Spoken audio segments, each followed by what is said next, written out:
Yo guys, what's going on? Welcome back to another video. So right now I'm currently working on a pair of pants for my friend. The pants that he wants me to try to recreate with on screen right now. So these right here are pretty simple to make. If you really look at it, the main things you really have to do is just like distress it, add a patch repair, and you're basically done. And I realized that this is actually a good opportunity to show you guys the fundamentals of doing denim DIYs. Once you get these techniques down, you can incorporate more advanced techniques and so on and so forth. So I'm gonna do like a guide video, like a beginner's guide to denim DIYs. So without any further ado, let's get into it.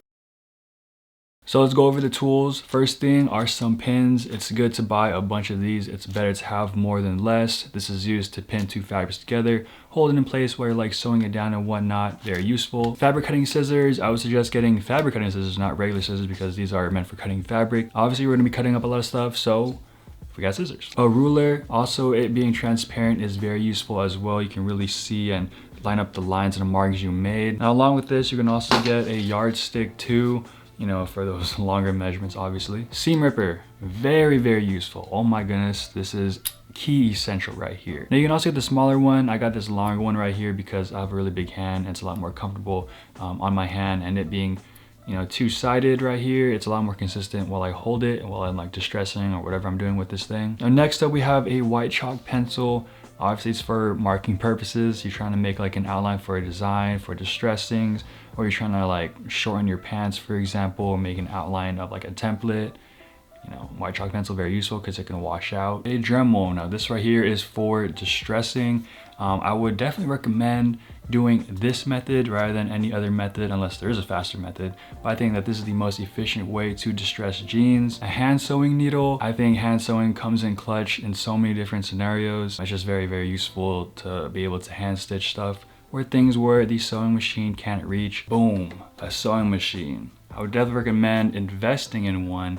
If anything, you can just go on eBay and buy a used one. Just make sure that it's not broken, you know what I mean? But a sewing machine will speed things up really quickly. Obviously, it's a lot faster than hand sewing. It's a lot more secure too. And I think that's it.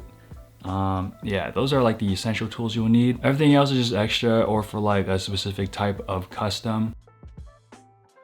All right, so let's talk about jeans. So you don't have to know how to make, you know, a pair of jeans from scratch. The only things you have to know is there's a hem right here at the bottom, and then on the side, on the outer side of the pant leg, there is what you call the seam, and this is what we're going to cut up to open up the leg so we can have an easier time adding on panels and whatnot, and then sewing it down with the sewing machine. So when you flip the pants inside out, this right here is the outer side of the pant leg.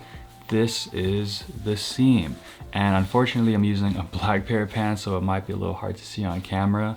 I just showing the light a little bit. But this pant leg is made up of two panels, and these two panels are put together at the seam right here. They're sewn in, and to separate them, you just have to cut these stitches there on the seam. Now I wouldn't recommend cutting the other side of the pant legs. I mean, you can if you want to, but that's only if you know how to put it back together the way this is. Or I guess if you just make this into this type of seam. Is this called a hem? Because it's definitely not a seam. I don't really remember what this part is called. That's mainly because I never really work with this part. I only just work with the outer part right here.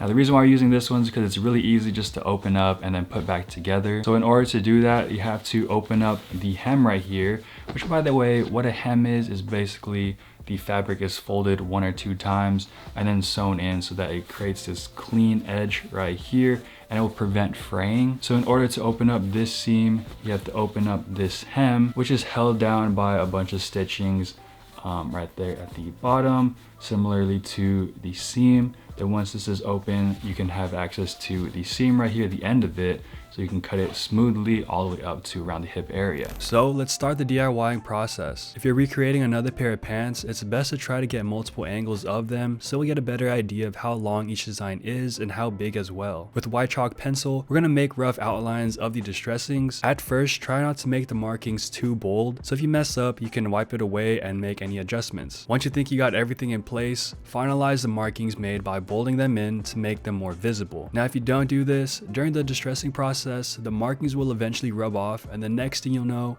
you can't see what you marked, and then you gotta start again. Now we could start distressing the jeans. For this part, I use the dremel method because it's quick and it makes natural looking distressings if you know how to do it. I made a video where I went in depth on how to do this method, so check that out. With the jeans laid flat, take a piece of cardboard and insert it into the pant leg under the area that you're going to distress first. Now before you start, make sure that the marks you made aren't fading, and if they are, just go through them again and then you can start. With the dremel, make horizontal scrapes and then pick it apart with a seam ripper to create the distressings.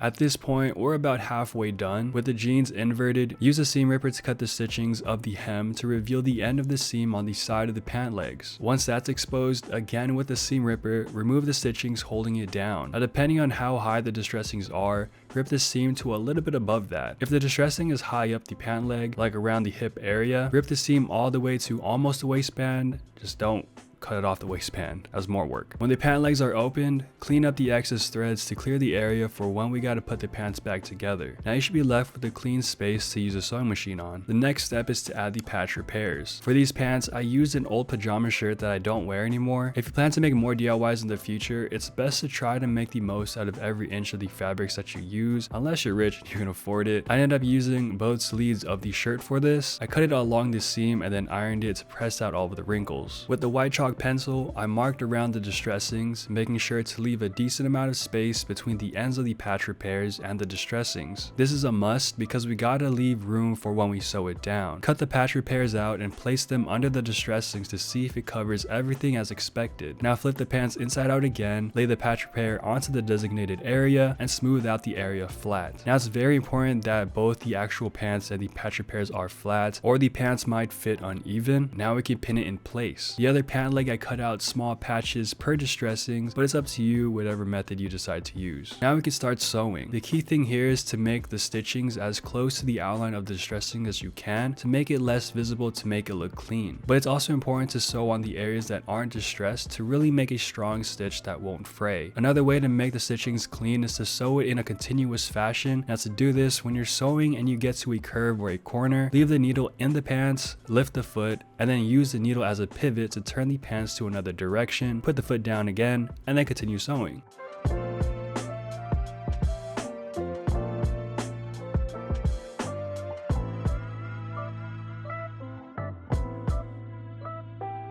Now we're on the last steps, and that's just putting the pant legs back together. If you clean up the thread from the previous seam, this part should be easy. Line the edges of the pants together, lining up the original seam, and then follow that line all the way down to the bottom of the pant legs, making sure to keep the edges even with each other. For the hem, for most sewing machines, you could probably take off like a part of the platform. That way you could fit the whole pant leg in it to give you an easier time when you sew it down. For the hem, fold it along the creases from the original folds and sew it back together once again by following the original stitchings line. But as for this video, I'm not gonna show my face. I'm just like really sick right now.